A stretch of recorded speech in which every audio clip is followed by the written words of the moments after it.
Selamat pagi kepada Bapak dan Ibu dosen yang terhormat dan kepada seluruh rekan-rekan semua dari Universitas Buna Perjuangan. Saya Dian Purwaningtyas dari Manajemen 17K akan sedikit menjelaskan tentang laporan kerja praktek saya, yaitu yang berjudul Proses Perekrutan Karyawan pada PT Marugo Rubber Indonesia.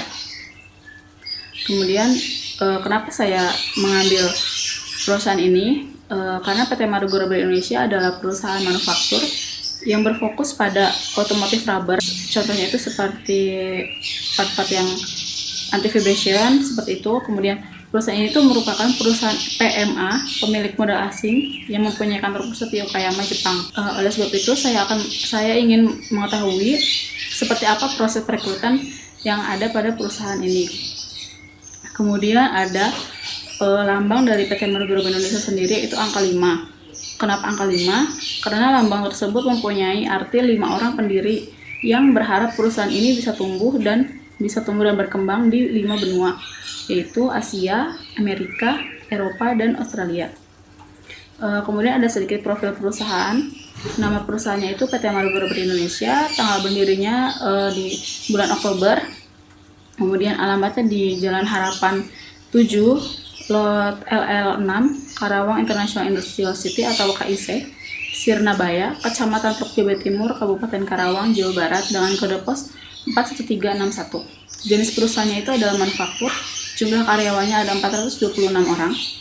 Produk yang dihasilkan adalah anti-vibration part seperti engine mounting, bushing, mounting muffler, strut mounting, dan hose part. Hose part itu seperti selang karet pada unit mobil berat seperti bus dan truk, hose air dan hose intake. Kemudian ada emailnya yaitu marugo.co.id. Sedikit tentang PT Marugo Indonesia, yaitu perusahaan manufaktur yang berfokus pada produksi produk dari otomotif rubber part. Di Jepang, perusahaan ini mempunyai 2 lokasi, yaitu yang terletak di Prefektur Okayama, lebih tepatnya di kota Kurosoki dan Yakage. Di Indonesia sendiri itu, PT Marugo Rubber Indonesia terletak di kota Karawang, lebih tepatnya di kawasan industri KIC. Perusahaan ini merupakan bagian dari grup dengan pemegang saham utama adalah Marugo Rubber Indonesia, yaitu 90%, dan MC sebesar 10% dengan modal awal yang ditanamkan adalah $3.750.000. Perusahaan ini mempunyai luas tanah 33.530 meter persegi dan luas bangunan 6.200 meter persegi, yang dimana dibangunnya itu mulai dari bulan Oktober 2011 hingga selesai pada pembangunan itu pada bulan September 2012, kemudian mulai beroperasi pada Januari 2013. Perusahaan ini merupakan PMA, yaitu pemilik modal asing yang mempunyai kantor pusat di Okayama. Selain di Indonesia, Marugo Group juga mempunyai cabang di beberapa negara Asia, Amerika, dan Eropa. Kemudian sedikit teori tentang manajemen. Apa arti manajemen itu?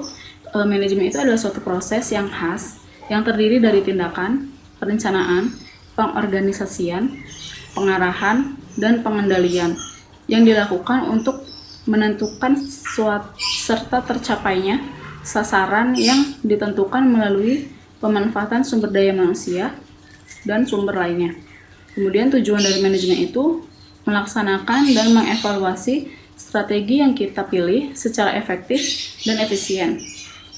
Selain itu, tujuan dari manajemen juga mengevaluasi kinerja, meninjau dan mengkaji ulang situasi, dan melakukan berbagai penyesuaian dan koreksi jika terdapat penyimpangan di dalam pelaksanaan strategi, meninjau kembali kekuatan, kelemahan, peluang, dan ancaman yang ada serta melakukan inovasi. Kemudian dari fungsi manajemen itu sendiri, fungsi dasarnya adalah perencanaan, pengorganisasian, pelaksanaan, dan pengontrolan.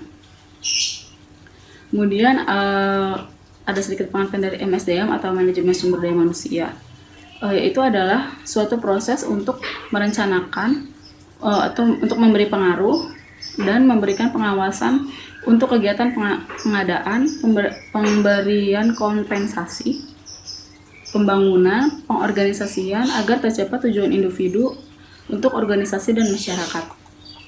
Kemudian ada tentang pengertian proses rekrutmen.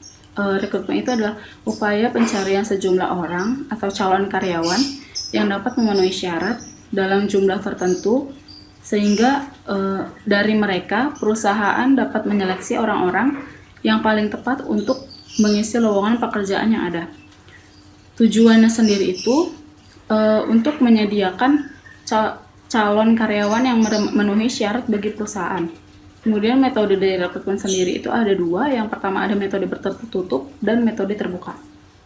Metode tertutup itu yaitu ketika penarikannya hanya diinformasikan kepada para karyawan atau orang-orang tertentu saja.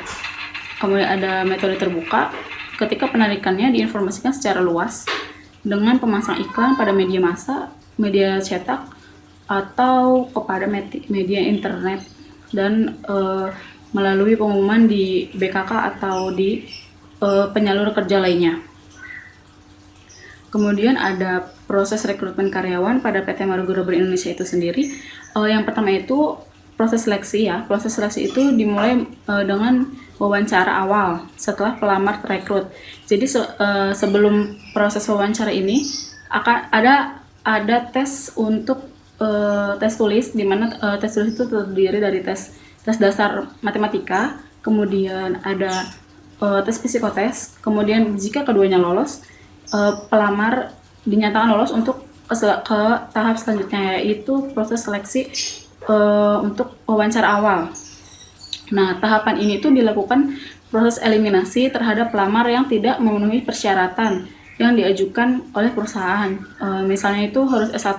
Nanti kita bisa kelihatan di situ kalau dia tuh S1 atau bukan, dilihat dari ijazahnya nanti. Nah, kemudian setelah wawancara ini dilakukan melalui telepon yang seperti saat ini karena ada wabah ya. Jadi melalui telepon atau melalui tatap muka langsung. Si pelamar itu biasanya dihubungi oleh pihak perusahaan untuk datang ke perusahaannya, kemudian ditelepon untuk melakukan wawancara langsung. Selanjutnya itu pihak perusahaan PT Marugou Rubber Indonesia ini sendiri akan memeriksa kecocokan individu dengan posisi tertentu dengan kelengkapan data baik riwayat hidup maupun ringkasan tujuan karir, tugas pada pekerjaan terdahulu, dan lampiran-lampiran lain yang menjadi persyaratan rekrutmen pelamar oleh perusahaan itu. Kemudian setelah tes wawancara dan seleksi, kemudian dilakukan tes seleksi untuk memperkirakan kemampuan kinerja, identifikasi sikap pelamar, maupun keahlian tertentu yang tidak terlihat pada waktu wawancara.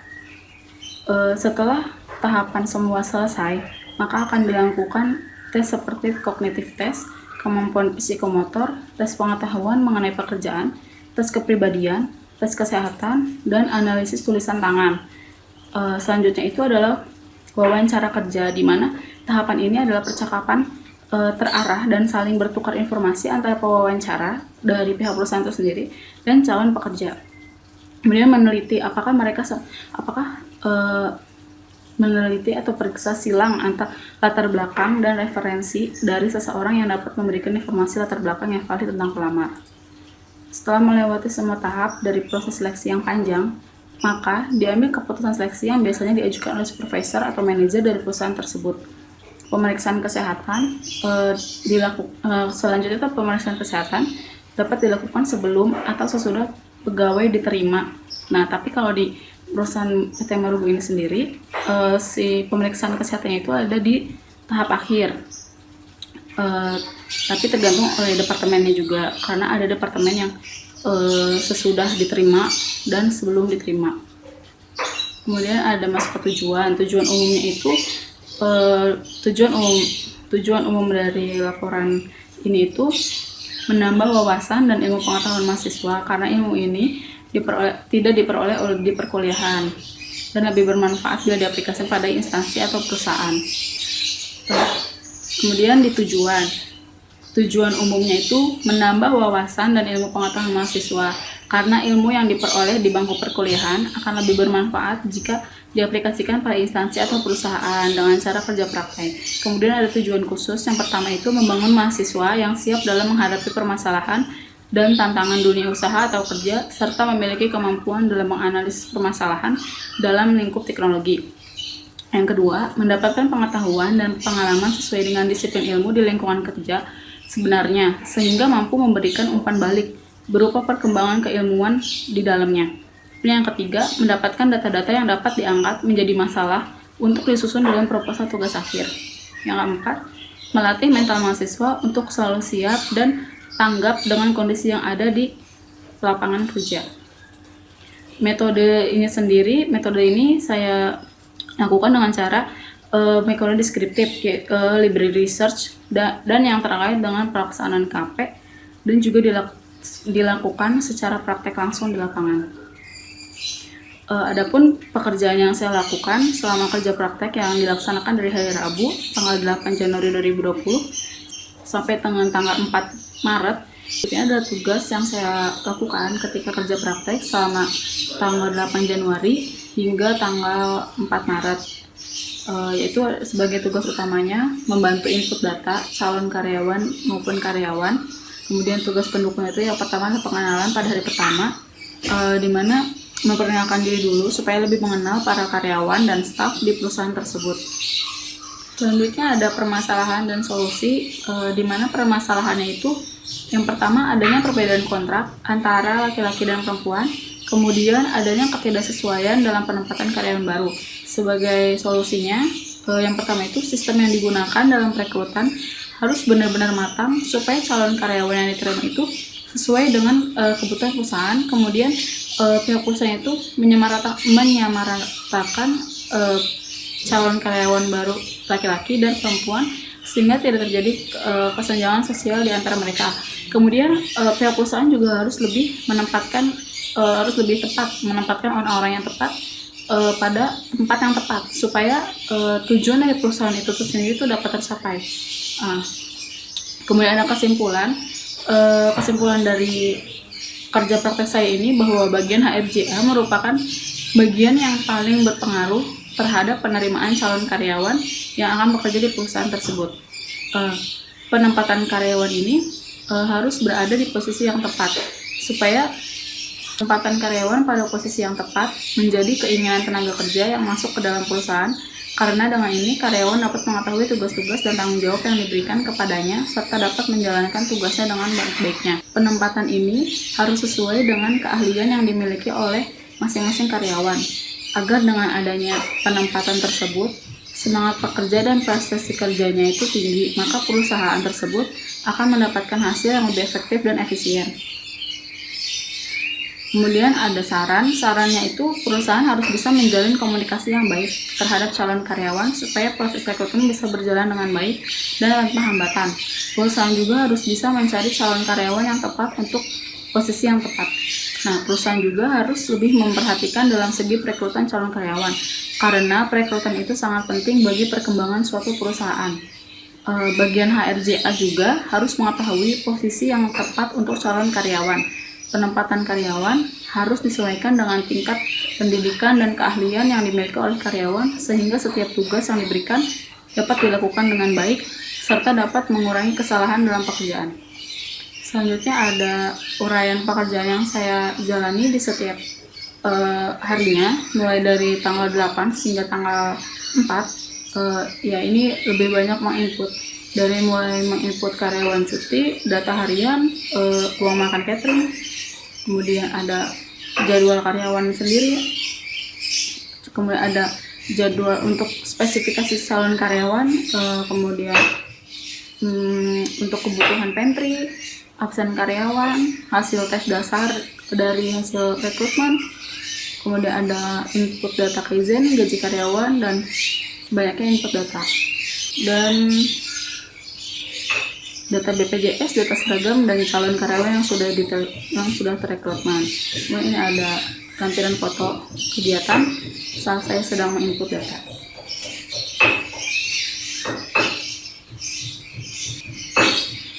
Terima kasih kepada Ibu dan Bapak dosen karena sudah meluangkan waktunya untuk menonton video saya, dan terima kasih juga kepada teman-teman. Semoga apa yang saya paparkan di video ini bisa berguna bagi kalian semua.